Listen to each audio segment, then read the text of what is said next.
Okay, this is problem 5.1.39. We're asked to factor, and we have some fractions here.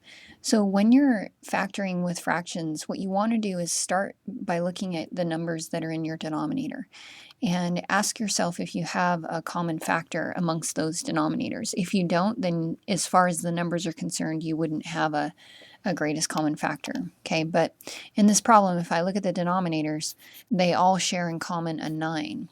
So I know I'm going to take out at least a 1/9. And then beyond that, to decide if it's anything bigger than a 1/9, I'm going to look at the numbers in the numerator. So I've got a 7, a 2, a 1, and a 1.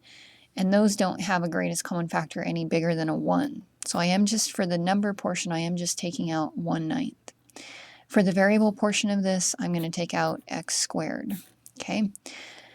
And then we're thinking about, just remember that with fractions, you're multiplying straight across. So let's just go ahead and do this. You may not need to do what I'm doing here, but let's go ahead and give ourselves a fraction here and think about 1 times what would give me 7. Well, that would be 7. 9 times what would give me 9? That would be 1.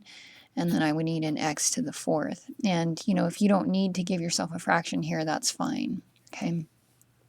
I'm going to be reducing that anyways in the next step. So then for the second fraction here, 1 times what gives me 2, that's 2. 9 times what gives me 9, that's 1.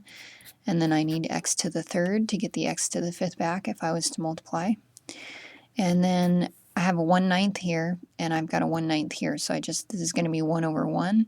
I'm going to need an x there, and again a 1/9, and the x squared, so just plus 1.